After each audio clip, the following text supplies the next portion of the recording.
Recently, I've been watching a show on Apple TV called For All Mankind. And it's a really great show, great character development. And it's about the struggles of going to the moon and what happens after they go more than once and keep going and keep going. One thing strikes me as an important fact. It's the scope of experience in life.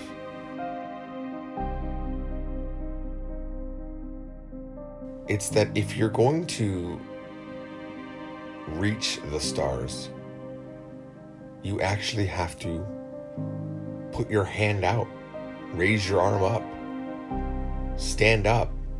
There's actions that have to happen in order for you to reach the stars.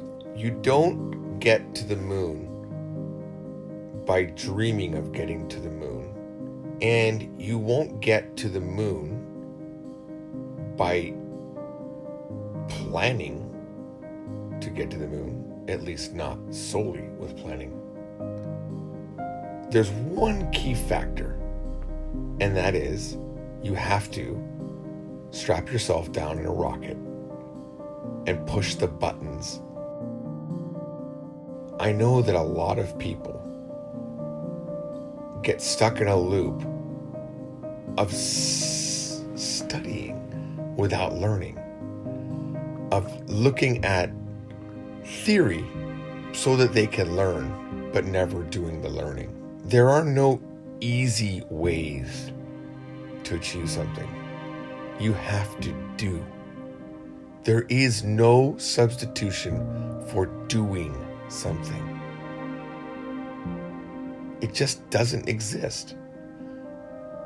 Now, I thought about this for years.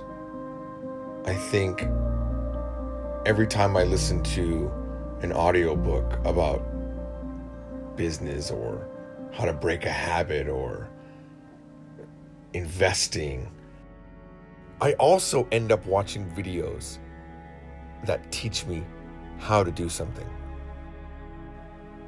But the only true learning comes when I do. And I know if you think about it,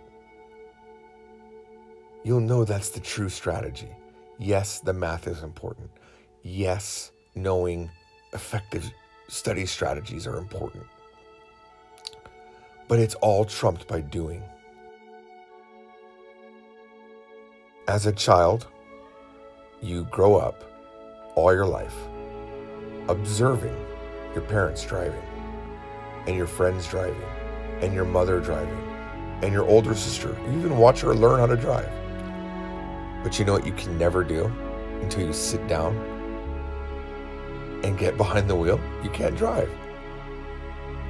Yeah, you'll know that you have to push the pedals, and you'll understand that you have to turn the wheel.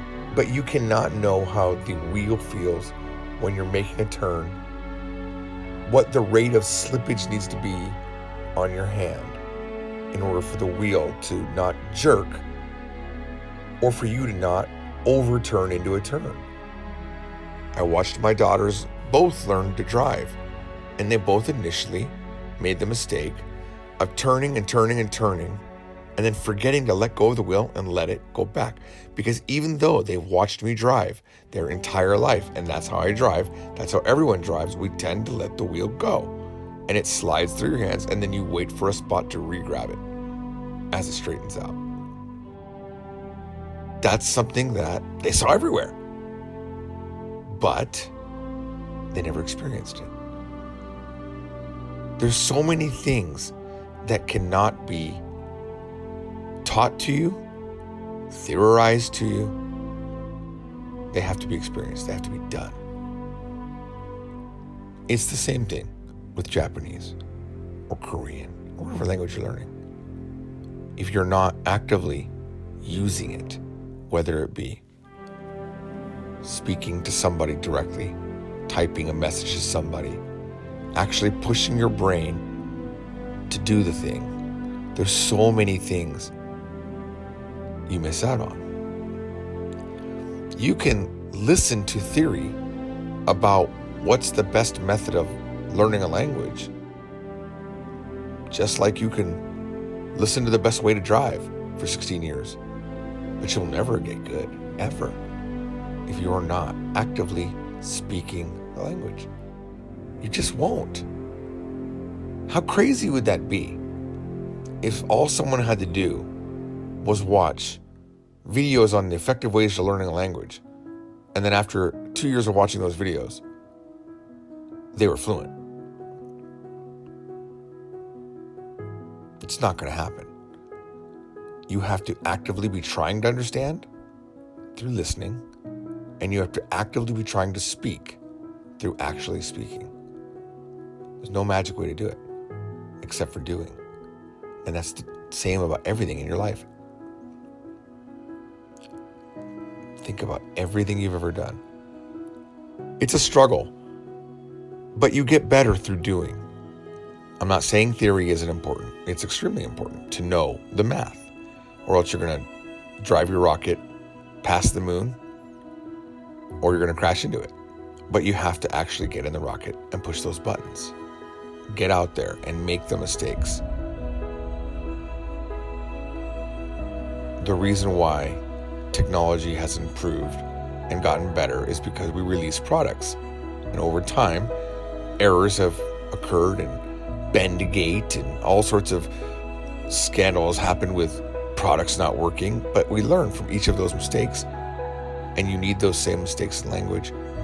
Get out there, speak it, get off your ass. Stop watching all of these theory videos and actually learn how to say dog and cat, and then say it, and then talk about your dog and your cat, and struggle. Oh, what's the word for cuddle? What's the word? How do you say purring?